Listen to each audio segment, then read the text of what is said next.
예전에 한 사역자가 저에게 와서 어려움을 고백한 적이 있습니다. 그때 그분이 했던 말이 아직도 기억이 납니다. 자신이 하나님의 침묵 때문에 굉장히 어렵다고 말을 했습니다. 굉장히 예전에는 아무리 기도해도 굉장히 뜨거웠고, 기도만 조금 해도 뜨겁고, 기도 응답도 곧바로 되는 것 같고, 또 하나님이 듣고 있다는 그런 생각이 많이 들었는데, 요즘에는 기도하는 때마다 가슴이 차갑고, 아무리 기도해도 하나님이 들으시는 것 같은 느낌이 들지 않고, 그런 느낌이 너무나도 오랫동안 지속돼서 아무리 기도해도 그 마음이 지속이 돼서 굉장히 답답하다고 했습니다. 그래서 제가 그분에게 했던 말이, 하나님께서 들으시거나 안 들으시는 것, 이것은 우리의 감정에 있는 것이 아니니까, 아무리 우리가 듣지 않으시는 것 같은 감정이 들더라도 거기에 우리가 남아있지 말고 우리가 계속해서 하나님께 기도합시다, 이러면서 계속해서 같이 기도하고 헤어진 기억이 있습니다. 우리 크리스찬들도 사실은 그분만 그렇게 하나님의 침묵의 기간을 경험하는 것은 아니고, 그 누구라도 하나님의 침묵의 기간을 경험하게 됩니다. 평소에 자주 눈물도 나고 깊은 기도도 들어가게 되지만, 가끔씩 우리도 이렇게 무엇인가 차가운 듯한 그런 느낌이 들 때가 있고, 감동이 느껴지지 않을 때가 있습니다.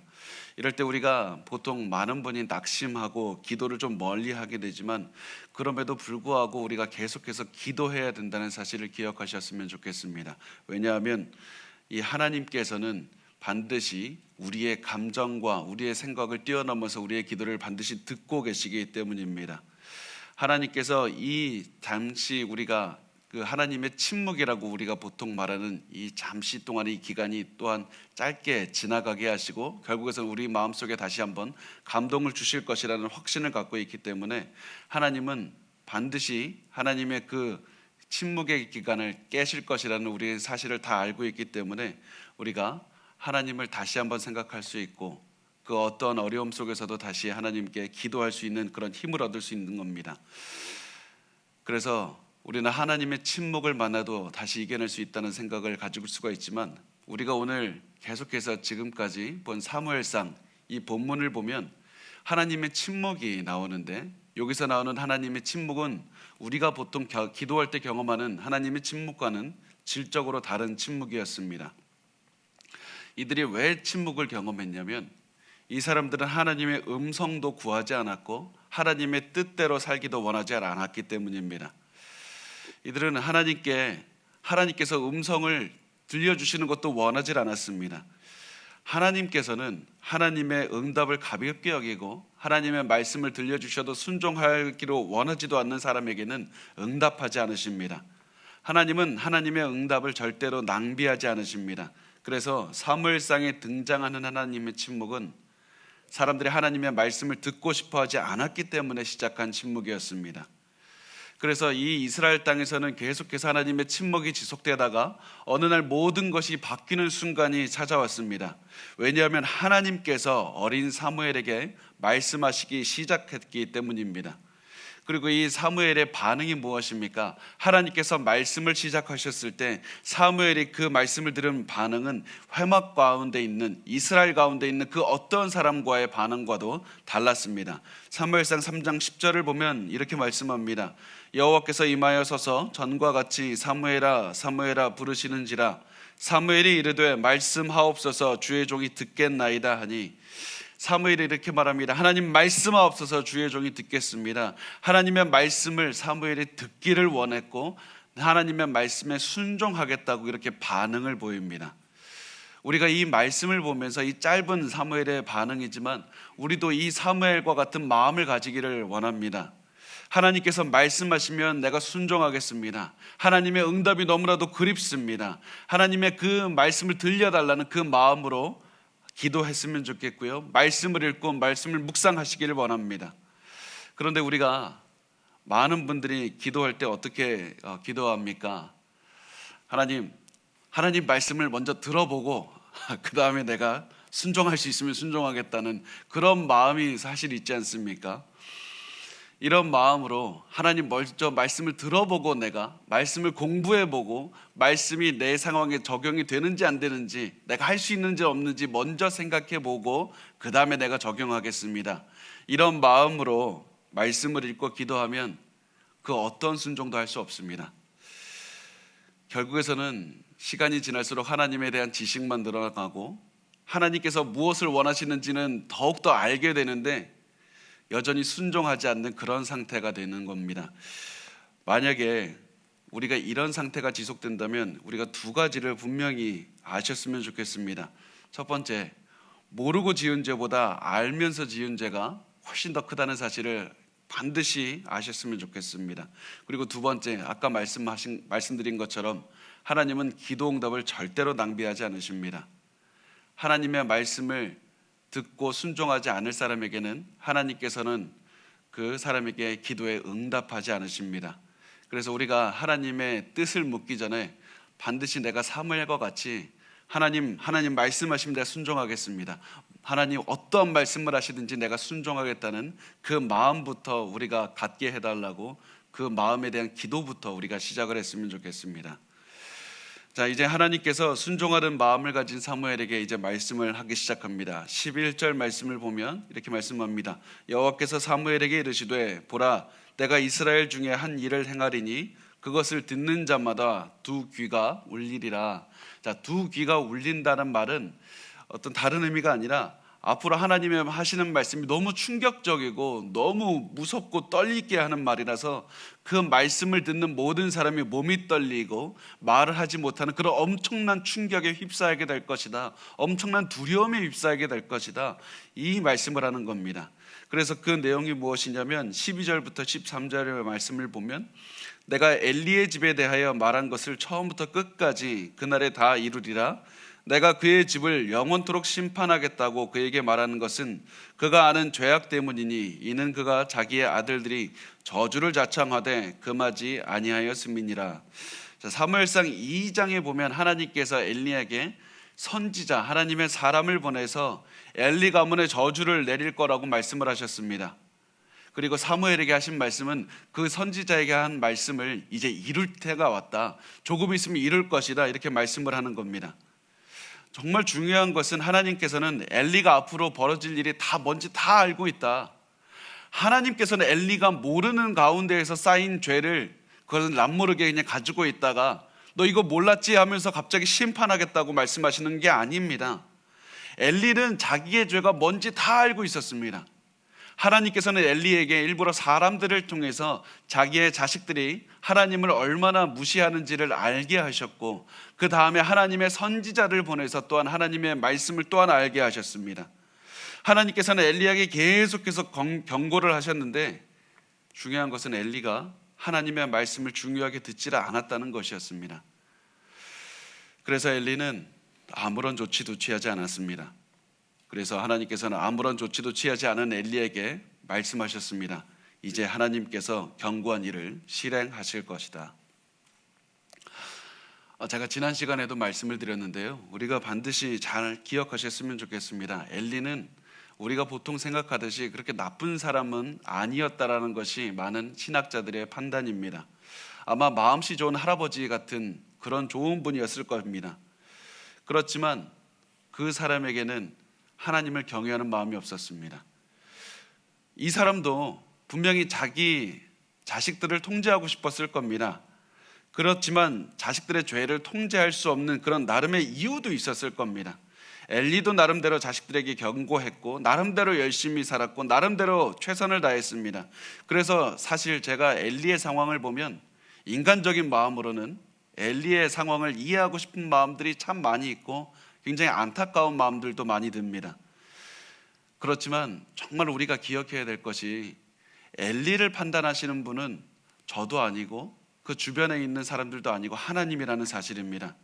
하나님께서 엘리에게 제사장의 직분을 맡기셨고 하나님께서 계속해서 엘리에게 경고를 주셨는데 엘리는 그 하나님의 말씀을 무시하게 했고 그 죄에 대해서 안일하게 대처했다는 사실입니다. 그래서 죄를 판단하는 분은 나도 아니고 그 주변 사람도 아니고 엘리 자신도 아니고 하나님이라는 사실을 기억하시길 바랍니다. 우리가 이 사실을 바라보면서 우리가 엘리와 같은 모습은 없는지 한번 생각을 해봤으면 좋겠습니다. 많은 사람이 하나님 앞에 말씀을 듣다가 기도하다가 자신의 죄가 깨달아지면 어떻게 말씀하는지 아십니까? 저를 비롯해서, 저를 포함해서 많은 분이 이렇게 생각합니다. 하나님, 저는 나름대로 죄를 지은 이유가 있습니다. 제가 죄를 짓는 나름대로 이유가 있으니까 내 죄는 용서해 주셔야 되는 것 아닙니까?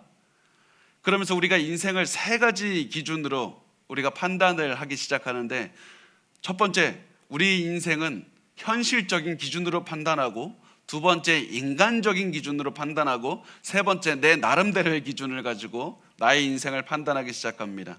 하나님, 내가 현실적으로, 인간적으로 내 나름대로 기준을 보면 나 열심히 살고 있습니다. 그러니까 하나님께서 저를 잘 살고 있다고 평가해 주셔야 되는 것 아닙니까?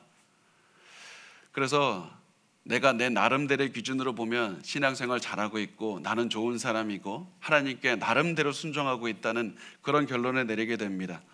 그런데 여러분, 제가 말씀드린 것처럼 내가 내 신앙생활에 대해서 어떻게 판단하건 그거는 정말 중요하지 않습니다. 우리가 우리 자신에 대해서 어떻게 생각하든지, 아니면 우리 주변 사람들이 나를 어떻게 보든지, 그건 정말 아무것도 중요하지 않습니다. 가장 중요한 것은 하나님이 나를 어떻게 보는가, 하나님이 나를 어떻게 판단하는가. 왜냐하면 결국에서는 우리 인생을 심판하는 분은 하나님이시기 때문입니다. 그래서 우리의 삶을 내 나름대로의 잣대, 인간적인 잣대, 현실적인 잣대로 판단할 것이 아니라 하나님은 나를 어떻게 보실 것인가, 그 잣대 앞에서 우리가 솔직하게 섰으면 좋겠습니다. 하나님은 나를 어떻게 판단하실 것인가, 그 잣대 앞에서 내가 마치 벌거벗긴 것처럼 그렇게 하나님 앞에 섰으면 좋겠습니다. 왜냐하면 하나님의 잣대, 그것만이 중요하기 때문이고, 그것만이 유일한 우리가 반드시 바로 앞에, 결국에서는 그 앞에 서야 되는 잣대, 그것이 바로 하나님의 잣대이기 때문입니다. 자, 우리 14절 말씀을 계속 보겠습니다. 14절 보면, 그러므로 내가 엘리의 집에 대하여 맹세하기를 엘리 집의 죄악은 제물로나 예물로나 영원히 속죄함을 받지 못하리라 하였노라 하셨더라. 자, 엘리의 자식들이 평생 하나님 앞에 죄를 용서받는 그 제사를 멸시했기 때문에 이들이 이제 죄를 용서받는 그 한계를 넘어섰다. 이들은 이제 죄를 용서받지 못할 그 지경까지 막 갔는데, 자, 15절 보면 사무엘이 아침까지 누웠다가 여호와의 집의 문을 열었으나 그 이상을 엘리에게 알게 하기를 두려워하더니, 자, 이제 하나님의 말씀을 다 사무엘이 들었죠. 그 다음에 사무엘이 잠을 이제 누웠는데 뭐 잠을 잤겠습니까? 계속해서 야, 이 얘기를 내가 이 엘리에게 어떻게 말을 해야 될까, 그런 마음으로 이제 성전 문을 열면서 계속해서 좀 마음이 답답한 겁니다. 그래서 그 다음에 어떻게 되는가, 16절부터 18절 말씀을 보면, 엘리가 사무엘을 불러 이르되 내 아들 사무엘아 하니 그가 대답하되 내가 여기 있나이다 하니, 그가 이르되 내가 무엇을 말씀하셨느냐, 청하노니 내게 숨기지 말라. 내게 말씀하신 모든 것을 하나라도 숨기면 하나님이 내게 벌을 내리시고 또 내리시기를 원하노라 하는지라. 사무엘이 그것을 그에게 자세히 말하고 조금도 숨기지 아니하니 그가 이르되 이는 여호와이시니 선하신 대로 하실 것이니라 하니라. 자, 엘리가 사무엘을 보니까 얘가 좀 뭔가 숨기고 있다, 그 사실을 눈치를 채게 됩니다. 그래서 야, 너 하나님께서 너에게 하신 말씀을 전부 다 말해라, 이렇게 말을 합니다. 그리고 나서 정말 중요한 말씀이 나옵니다. 사무엘이 그것을 그에게 자세히 말하고 조금도 숨기지 아니하니, 하나님의 말씀을 다 듣겠다고 말씀한 그 사무엘은 이 아무리 어려운 상황, 그것을 전부 다가 말하기 힘든 상황에서도 이렇게 말합니다. 사무엘이 그것을 그에게 자세히 말하고 조금도 숨기지 않았다. 조금도 숨기지 않았다. 우리가 이 자세와 하나님의 말씀을 대하는 이 우리의 삶의 자세를 비교했으면 좋겠습니다. 우리가 얼마나 말하기 힘들다는 이유로 하나님의 말씀을 있는 그대로 전달하지 않습니까? 정말 사람들을 보면 우리 사람들이 듣기 좋아하는 부분은 전하고 듣기 싫어하는 부분은 전하지 않는 것들을 너무나도 많이 보게 됩니다. 우리 가족들에게 복음을 전할 때도요, 천국과 사랑, 이런 좋은 것들에 대해서는 우리가 말하지만 하나님의 심판, 하나님의 그 나중에 그 믿지 않는 자들이 가게 되는 지옥에 대해서는 설명하지 않습니다. 그 얘기 들으면 누가 믿고 싶어 하겠습니까? 그렇게 말을 합니다. 그렇지만 우리가 상황에 따라서, 사람에 따라서 분명히 지혜롭게 전해야 되겠지만, 그럼에도 불구하고 우리가 상황에 따라서 조금씩 성경의 내용을 바꾸고 복음의 내용을 바꾸기 시작하면 말씀을 제대로 전할 수 있는 시간 자체는 없다고 보면 됩니다. 여러분, 우리 이단들을 보면, 우리 이단이란다, 큰일 났네. 이단들은 거짓말을 자신들의 포교 전력으로 하죠. 그런데 하나님의 사람들은 그 어떤 상황에서도 진리가 조금도 왜곡되는 것을 절대로 용납해서는 안 됩니다. 절대로 축소시켜서도 안 되고 있는 그대로 전달하는 것, 그것이 우리에게 맡겨진 사명입니다. 성경은 그 어디에도 너가 원하는 대로 복음의 메시지를 축소시켜라, 바꿔라라고 말씀하신 적이 없습니다. 하나님은 우리에게 우리가 원하는 부분만 전하라고 하신 적도 없습니다. 하나님께서는 우리에게 너 저 사람의 마음을 변화시키지 못하면 너가 지옥에 가리라 이렇게 말씀하신 적도 없습니다. 하나님께서 우리에게 맡겨주신 사명은 복음을 있는 그대로 전파하고 최선을 다해서 기도해서 그 사람에게 열정적으로 그 천국 복음을 전파하라. 그 결과는 하나님께서 책임지시는 겁니다. 그래서 우리가 다른 사람에게 그 사람의 마음을 바꾸기 위해서, 예수를 믿게 하기 위해서 최선을 다해야 되겠지만, 그럼에도 불구하고 우리가 절대로 하면 안 되는 것은 그 어떠한 이유에서라도 진리를 축소시키거나 왜곡돼서 전파하는 것은 절대로 안 된다는 사실입니다. 마치 사무엘이 말한 것처럼 있는 그대로 말씀을 전파하는 것, 그것이 가장 중요하다는 사실을 기억하시길 바랍니다. 자, 이제 엘리가 사무엘을 통해서 하나님의 모든 말씀을 듣게 됩니다. 엘리는 그 메시지를 듣고 참 많은 고민을 했을 겁니다. 그리고 참 엘리의 반응을 보면 참 대단한 반응을 보였습니다. 왜냐하면 하나님께서 너와 너의 자식들을 처벌하실 것이다, 이 말씀을 듣고 뭐라고 반응합니까? 이는 여호와의 신이 선하신 대로 하실 것이니라. 이는 여호와의 신이 선하신 대로 하실 것이니라. 그렇게 해서 자신을 향한 하나님의 그 질책, 자신의 가족들을 향한 하나님의 질책을 그냥 그대로 받아들입니다. 많은 분이 이런 엘리의 믿음에 박수를 칩니다. 그렇지만 이 엘리의 믿음은 절반의 믿음이었습니다. 엘리는 하나님이 선하신다는 사실을 알았지만 중요한 그 절반을, 정말 중요한 것을 하지 않았습니다. 하나님의 말씀을 듣고 회개하지 않았습니다. 하나님께서 엘리에게 자식의 죄에 대해서 알려주셨고, 선지자를 통해서 경고하셨고, 또 사무엘을 통해서 조금 있으면 내가 이 죄를 내가 심판할 것이다, 처벌할 것이다, 또 말씀을 하셨습니다. 하나님께서 왜 자꾸 말씀하십니까? 돌아오라, 돌아오라. 죄를 지었으면 거기에 대한 돌아오라, 내가 처벌할 것이다, 돌아오라. 계속해서 이 말씀을 전했는데 엘리는 자신의 죄를 깨닫기만 하고 회개하지 않았습니다. 하나님께서 그 말씀을 알려주신 다음에 자신의 잘못을 드러내서 회개해서 돌이키질 않았고, 자식들의 잘못을 돌이키게 하기 위해서 일하질 않았습니다. 그래서 우리가 이 엘리의 모습이 우리의 모습이 되지 않기를 반드시 우리가 기도해야 될 겁니다.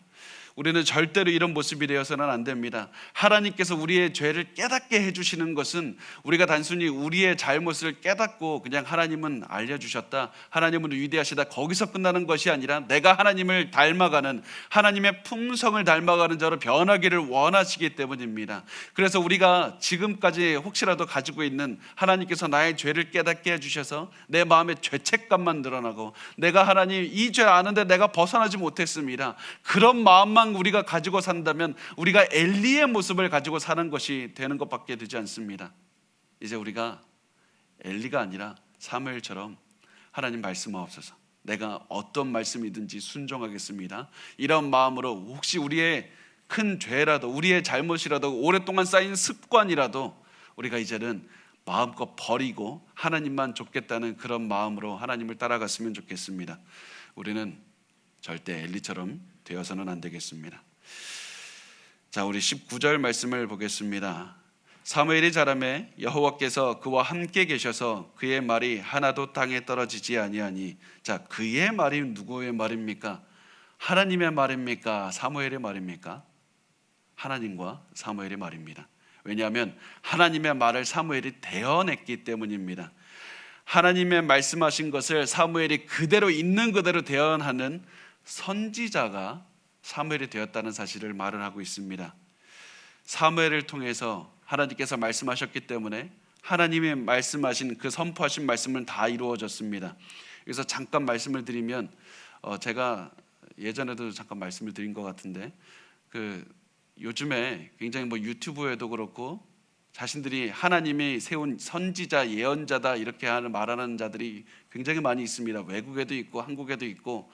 그래서 제가 굉장히 보고 어떤 자료까지 봤냐면 이 예언자는 80%의 확률을 가지고 있고 이 사람이 말한 것은 60% 맞췄고 이렇게 여러 가지를 얘기했는데 성경에서는 100%가 맞힌 것이 아니면 하나님께서 보낸 사람이 아니니까 그 마귀가 보낸 사람이라고 반드시 말씀을 하셨습니다.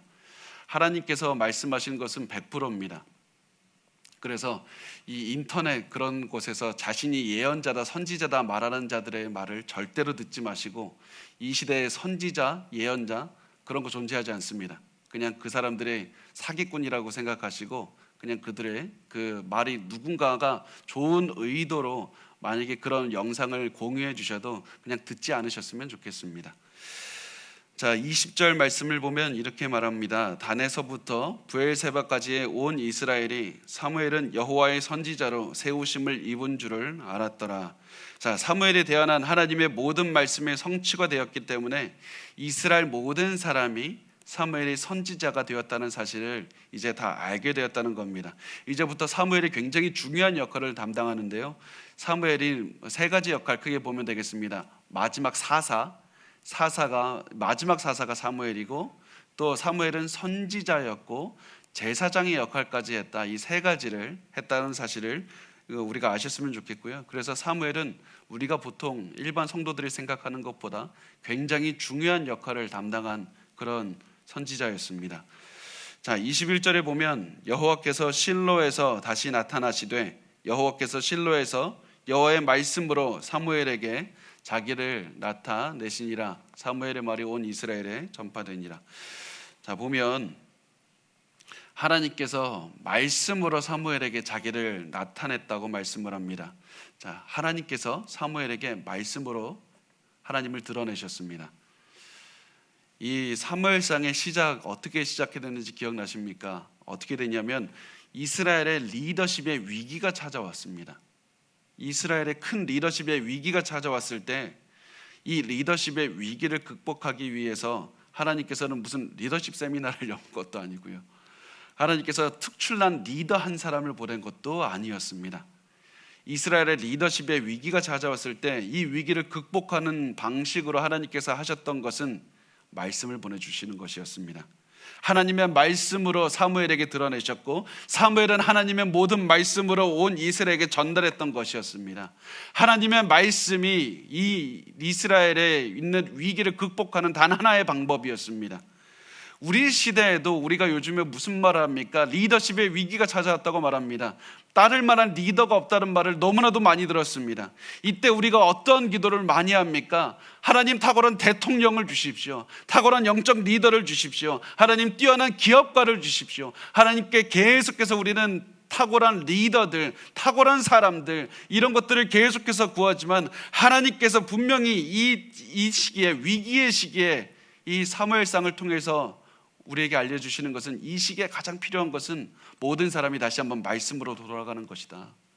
뛰어난 한 사람의 리더가 필요한 것이 아니라 이 한 민족이 하나님의 말씀으로 돌아가고 우리 한국교회가 다시 한번 하나님의 말씀으로 돌아가고 한국교회가 전체가 돌아가는 것이 힘들다고 하면 나 자신이라도 지금 이 순간부터 하나님의 말씀으로 돌아가서 하나님의 말씀에 귀를 기울이고 하나님의 말씀에 따라서 순종하겠습니다. 그렇게 내가 한 사람의 사무엘처럼 그 자리에 서갈 때 하나님께서는 그 한 사람 한 사람을 통해서 이 리더십의 위기를 극복하게 하시고 이 나라의 모든 어려움을 이겨내게 하신다는 사실입니다.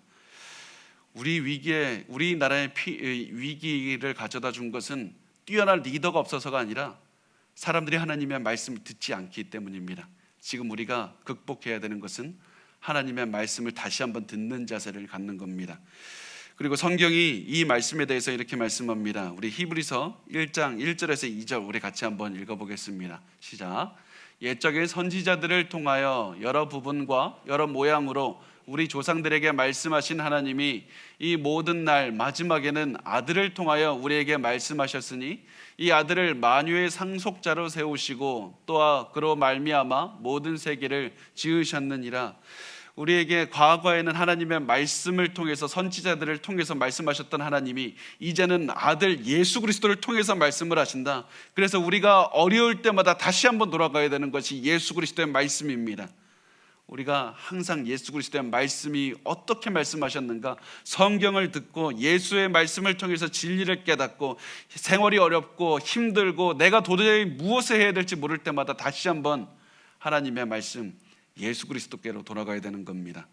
그래서 우리가 위기가 찾아왔을 때 다른 것을 구하지 마십시오. 가장 먼저 구해야 될 것, 예수님의 말씀을 다시 듣고 하나님의 말씀에 순종하겠습니다. 그것이 가장 중요합니다. 사무엘상 4장 1절 말씀을 읽겠습니다. 사무엘의 말이 온 이스라엘에 전파되니라. 이스라엘은 나가서 블레셋 사람들과 싸우려고 에벤에셀 곁에 진치고 블레셋 사람들은 아벡에 진쳤더니. 자, 이스라엘이 이제 전쟁을 하게 되는데요. 자, 우리가 정말 중요한 게 있습니다. 우리가 블레셋 사람이라는 말을 많이 합니다. 이 블레셋 사람들이 마치 어떻게 생각을 하냐면 가나안 땅에 미리 살고 있던 사람들이라는 생각을 할 때가 많이 있습니다. 그래서 이스라엘이 들어갔을 때 정복해야 되는 원주민 중에 한 명이라고 생각을 하는데, 블레셋 사람들은 가나안에 원래 살았던 사람들이 아니었습니다. 블레셋 사람들이 언제 가나안 땅에 들어오게 되냐면 하나님이 이스라엘 백성을 가나안 땅에 들어오게 할 때 비슷한 시기에 들어옵니다. 하나님은 이스라엘을 가나안에 정착하게 하시면서 동시에 블레셋이라는 사람들도 가나안에 정착하게 하셨습니다. 그 이후로 이스라엘과 블레셋은 계속해서 경쟁을 하고 싸우게 됩니다. 그렇지만 블레셋의 군사력, 블레셋의 문화력이 훨씬 뛰어났습니다. 엄청나게 뛰어난 문화와 군사력을 가지고 있는 민족이 블레셋이었습니다. 자, 우리가 이때 기억해야 하고 질문해야 될 것이, 하나님은 왜 그냥 이스라엘의 원주민을 정복하는 것만도 벅차니 이스라엘 민족에게 왜 블레셋이라는 민족도 또한 같이 들어오게 하셨을까? 왜 블레셋이라는 가시를 하필 왜 이스라엘 앞에 두셨을까? 그 이유가 무엇이냐면, 하나님께서 이스라엘에게 원하는 것은 단순히 젖과 꿀이 흐르는 땅에서 잘 먹고 잘 사는 게 아니라 그 땅에서조차 하나님을 의지하게 하는 것이 하나님의 목적이었기 때문입니다. 하나님은 블레셋 때문에 이스라엘이 항상 기도하게 하셨고, 잘못하면 블레셋을 통해서 패하게 하심으로 다시 한번 깨어나게 하신 겁니다. 그래서 결과적으로 하나님을 의지하게 하신 겁니다.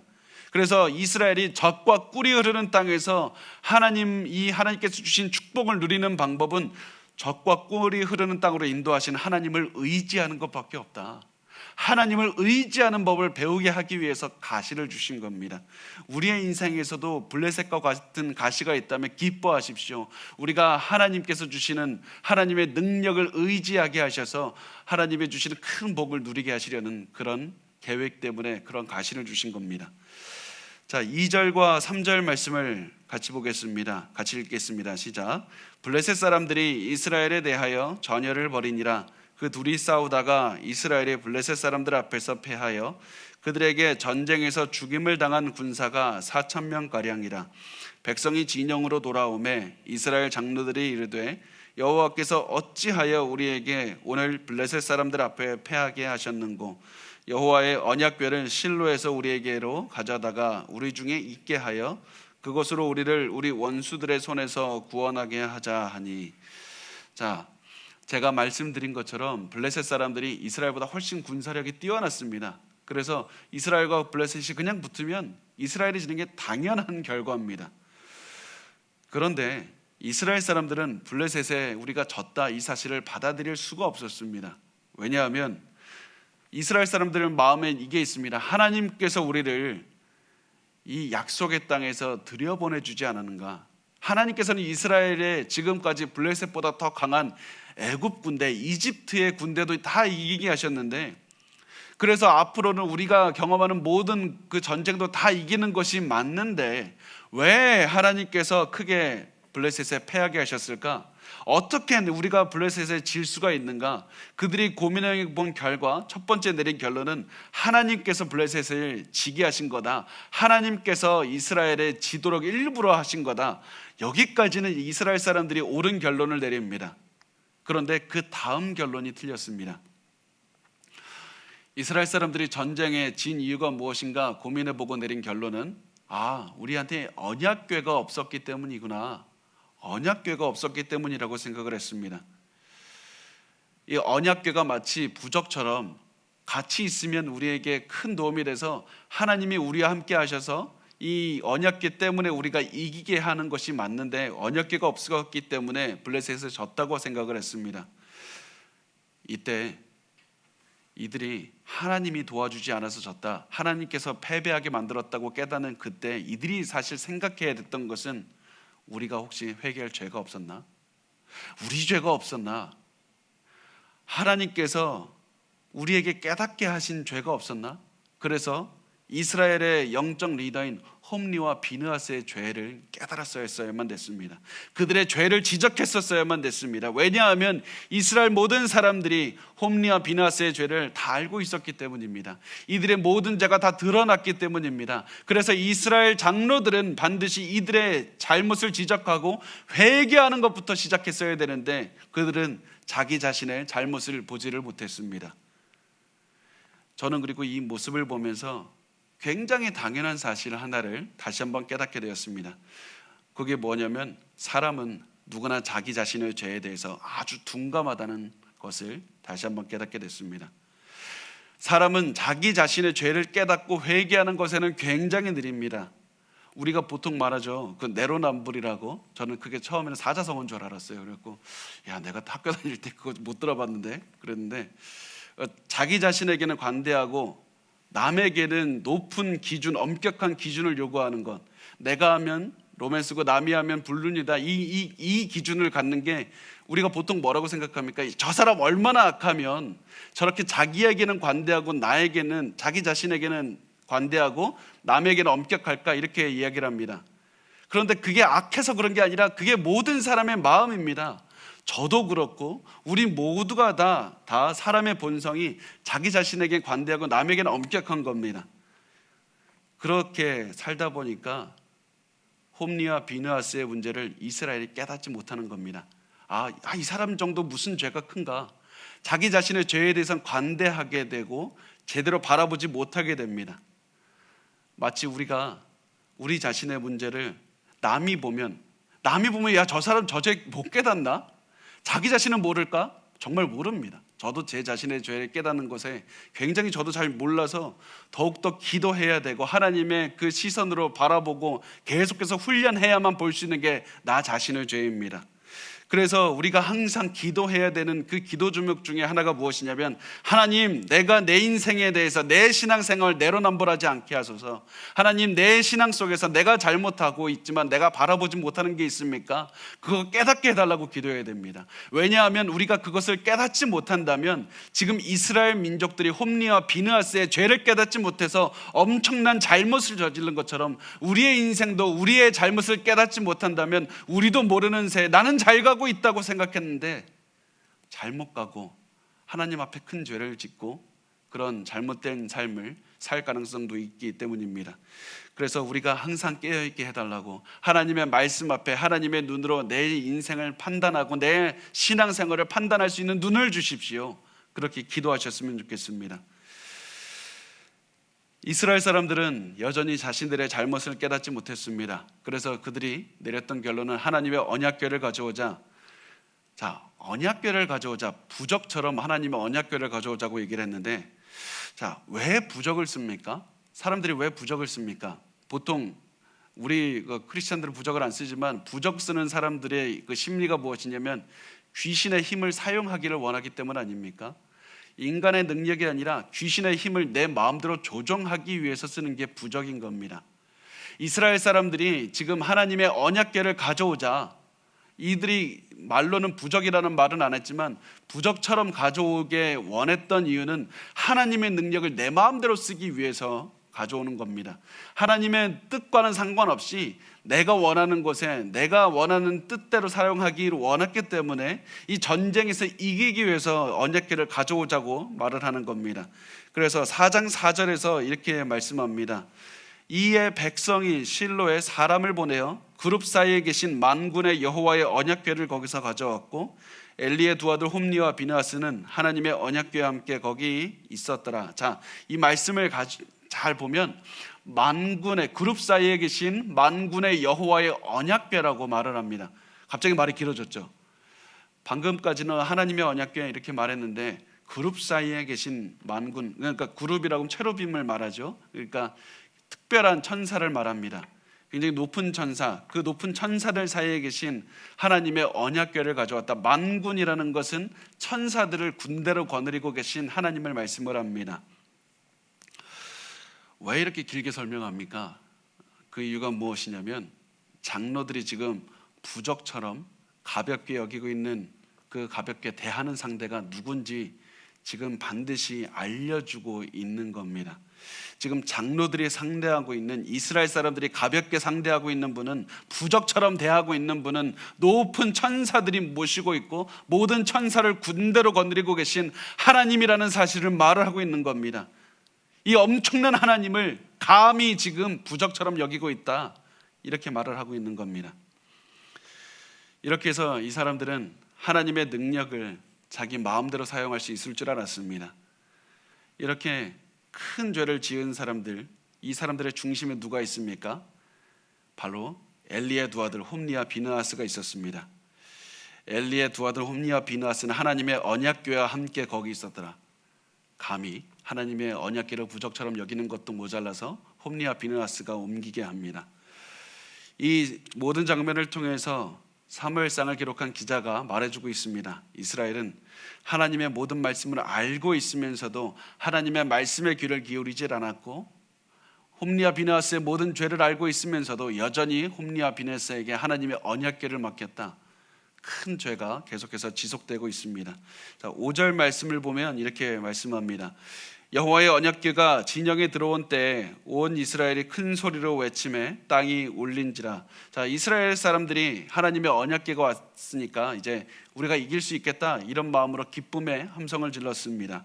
6절에 보면 블레셋 사람이 그 외치는 소리를 듣고 이르되 히브리 진영에서 큰 소리로 외치면 어찌 됨이냐 하다가 여호와의 궤가 진영에 들어온 줄을 깨달은지라.